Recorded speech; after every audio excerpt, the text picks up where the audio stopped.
have to cover their premiums. You know, we've actually had that happen more often than not in the last few years. For what Where reason? something has come up before somebody has been here a year or had any time built up. It could be a family emergency, it could be some kind of medical event. But the point is, you hold their job and someone else will cover it well until it gets Correct. resolved. Yeah, because FMLA. It's a case-by-case deal. Yeah, FMLA is really, I mean, a job protection. Right. So, 9.9, this is the last thing I had, buyback policy. So that also is, that uses that sick leave, so that is capped at 1,000, like I said earlier. Another change in it is in the past, the employee could continue on city insurance by paying 50% of their premium out of pocket, and then 50% they could use sick time, their built-up sick time, to help cover those costs. A new option is somebody, I'm assuming it would be the employee's choice, could opt to use 100% of their accrued sick time to pay for the premium, rather than paying anything out of pocket.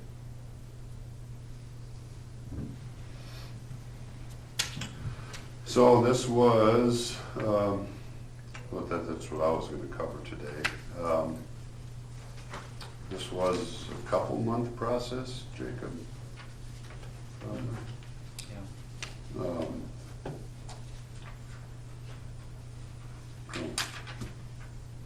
So I don't know, are we still going to stick to, well, I guess you could approve it with, I mean, if the only thing we're changing is the cell phone, section 3.6, I suppose it could be approved based on that change. And we could still stick to the March 1st date. Any questions from anybody? No. So does everybody that has the old one have a signature page like this in your personnel file? Yes. Everybody? Well, I haven't gone through the personnel files, but. Yeah, we got them all. I would assume. Yeah.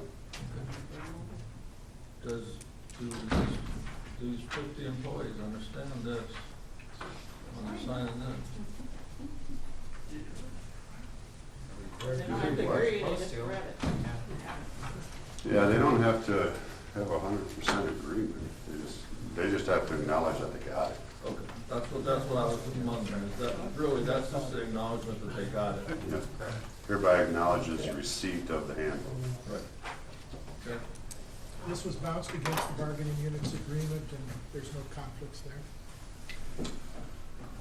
Well, the bargaining unit agreement is, used to be about this size. Kind of all got in the last. Yeah. It used to be about this size, now it's one page. Because the only thing that's really bargaining eligible is wages. That was changed by the state a couple years ago.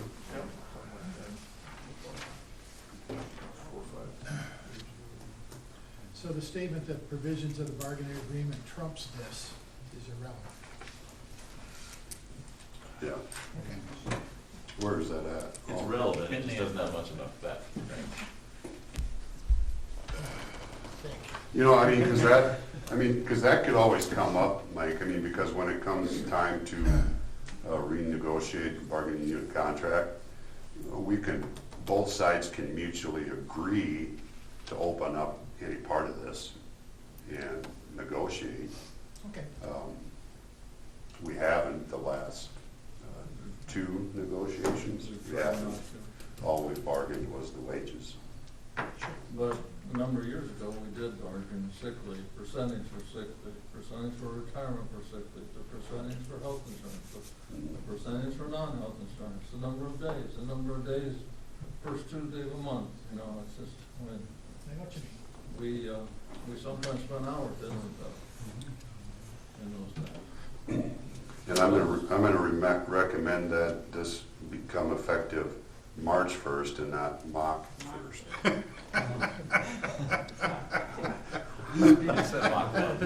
Mach 1.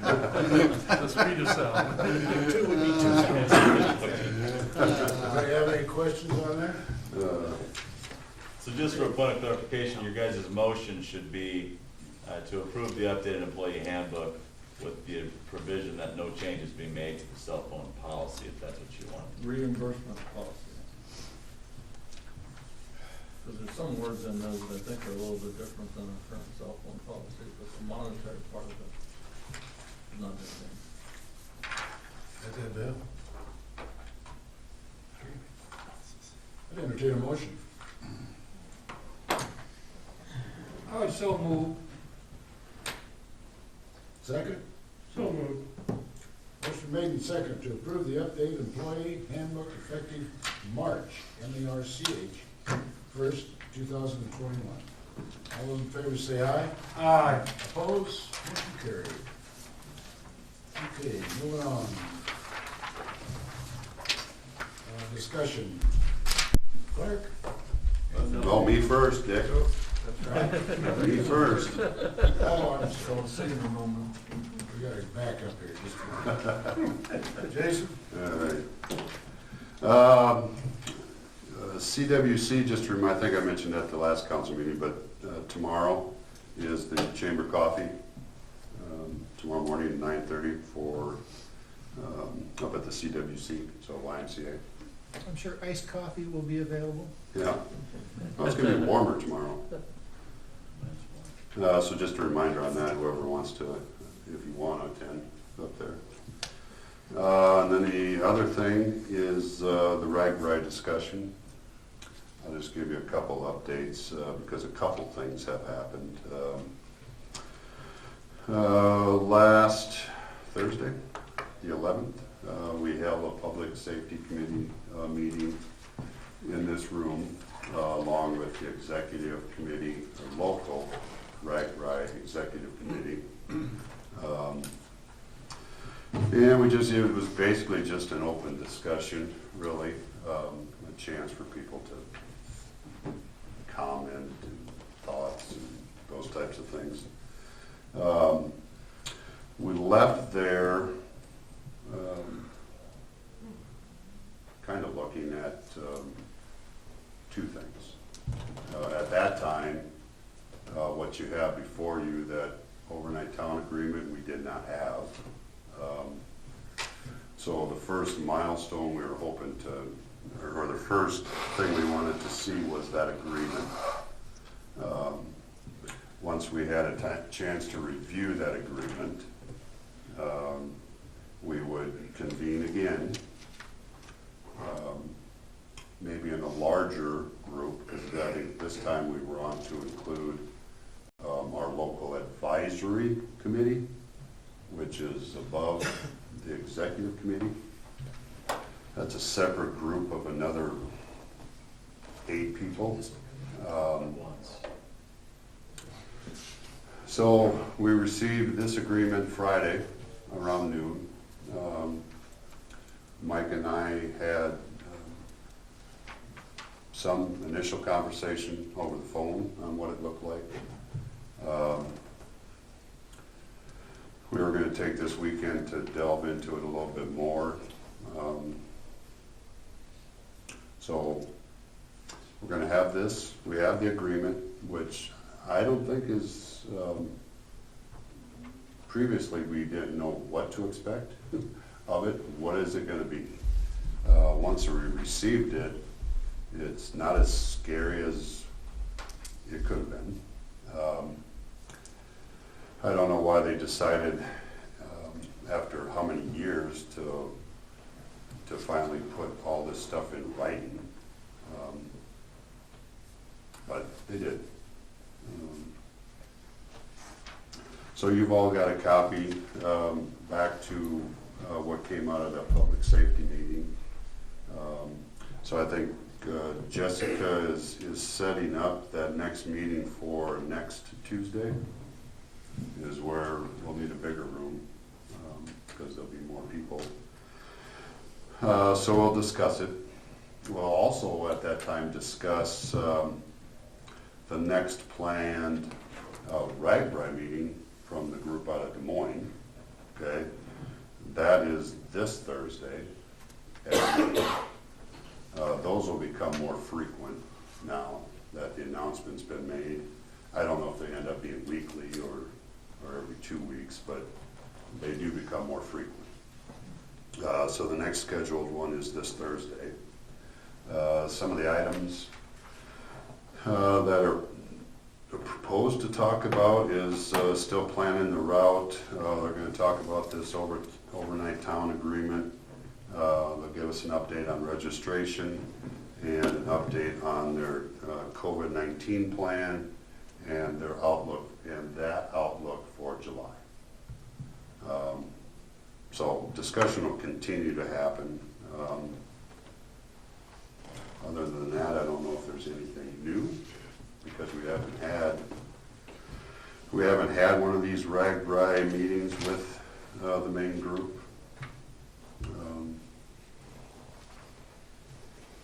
I mean, some of these things are now getting out of order. I mean, so plenty of stuff is planned, plenty of discussion time is planned.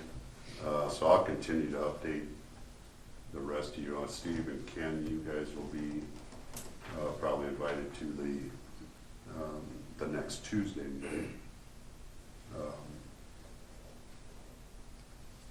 So that's all I know. Anybody have any comments? RAGBRAI's kill date is still in March, They haven't changed that yet. Haven't changed. March 15th. March Yeah. 15th. Yeah, so I don't know. Like I said, the overnight town agreement really isn't as scary as it could have been. It's basically it's an agreement for them to use our community for their event. It does specify when we get money, right? And it's a prior to rather than after the fact. So that's that $15,000. It describes our obligations as a community. It describes RAGBRAI's obligations. One thing that is a little bit different, and I'll probably bring it up Thursday on that phone call, is I thought they had stated earlier that they would increase porta potties, just so there weren't long lines and all those types of things. But according to this agreement, it appears that they're only going to supply them at the campground. Whatever's I don't know how that's sufficient. different from in the past. I don't know if they supplied them anywhere else, but so I'll bring that up Thursday. It does state that in number 7, it states that RAGBRAI assumes liability of its participants. So I don't know if that eases anybody's mind. But at least they do address the liability of the event. Of their registered participants. See, That's that was not a, everyone. yeah, so that was a That's not question, That's what I just said, yeah, Yeah. that's what I just said. because So they, it is not they- everyone? Oh, it wouldn't be, it would be only the registered people, they're not gonna stand by anybody else. Why would they? I got a question, and I'm just, one simple question that concerns me at the bottom of the very first page, once again, I saw this an hour ago. Is there a RAGBRAI overnight town handbook guide? There is. That's a Yeah. floating document that's been around or whatever, okay, I didn't know that. But the town will be responsible for recruiting and providing volunteers, providing all volunteers for the event.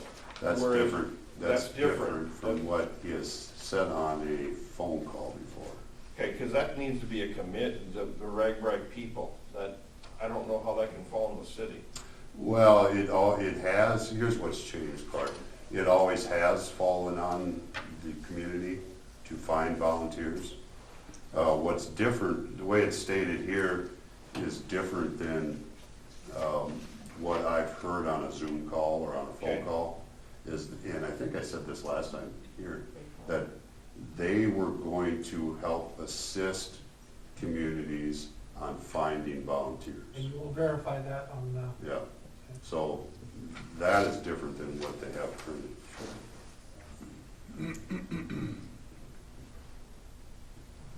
I guess my only question, or you, about your first meeting, just strictly one question is, what was safety's take on the meeting? I mean, on the event, what is their stance right now? Police, fire, ambulance. Was there a feeling, Steve, or? the feeling was Ken? patiently wait to see what this looked like, Okay, patiently wait to see what more we find out from the RAGBRAI people. okay, yeah, that's fine. Yeah, there was, we did bring up, has anybody contacted Yeah. Plymouth County Health? Health. And I don't know if anybody has. Okay. Dave had talked about, he had had a conversation with her.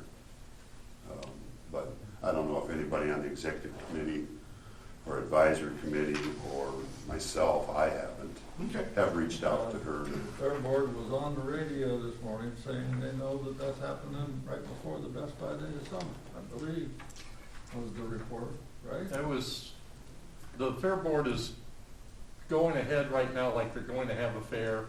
They're proceeding with plans and are proceeding with thinking that if RAGBRAI comes, they're gonna be ready for it and they'll be able to convert the fairgrounds from the campground site to an exhibition show in the couple of days that they have.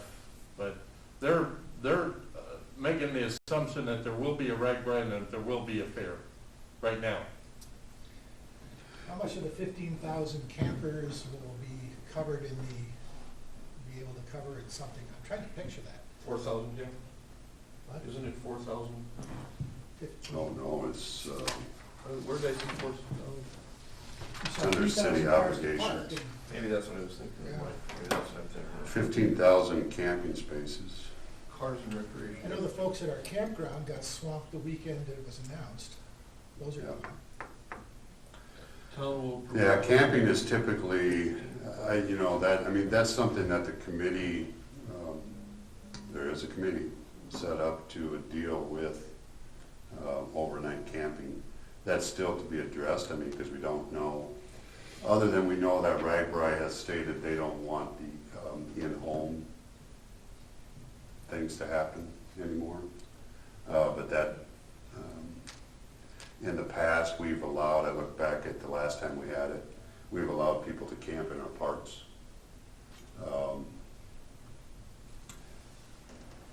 So I don't know if, that's gonna be a decision by the council, whether or not we wanna do that anymore, or if we strictly keep the camping to where a lot of it has occurred in the past, which is the fairgrounds.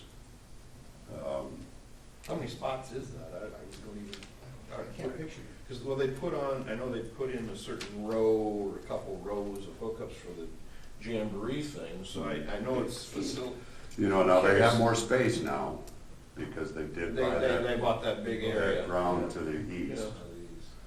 So, The only thing Camping about here. like parks and stuff, I mean, I would assume we'd, but then that ups our spot pots, that ups our, costs.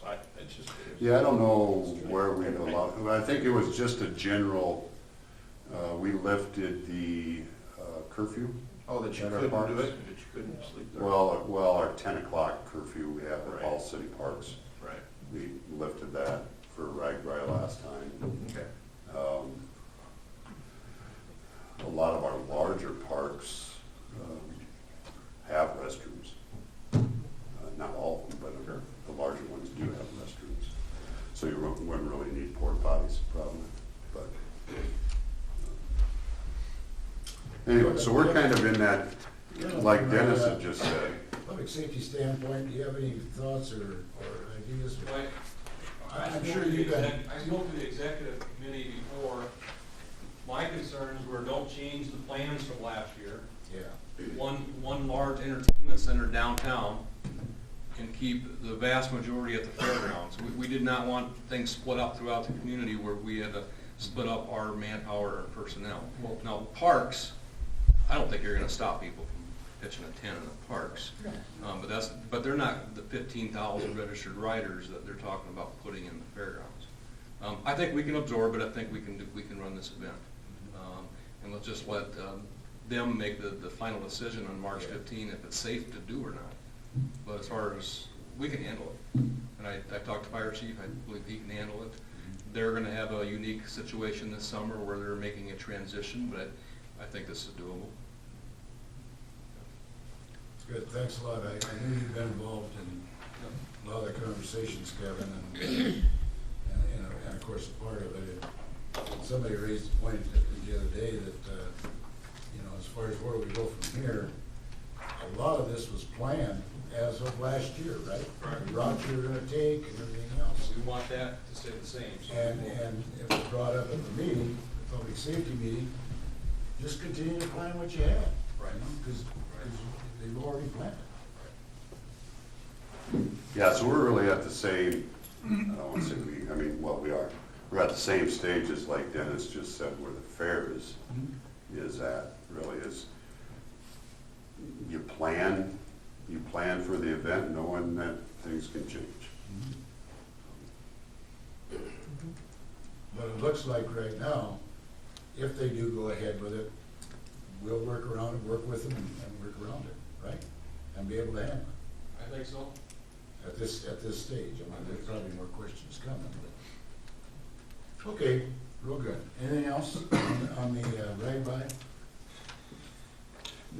What I will, I mean, so there's a little bit of a timing issue, so this Thursday,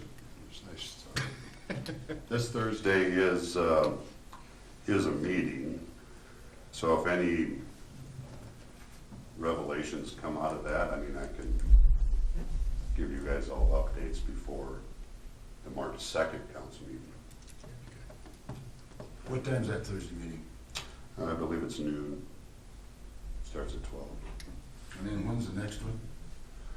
Then we're gonna get back together with the public safety. I thought Jessica sent out an invite maybe Okay. this morning. That's the 23rd.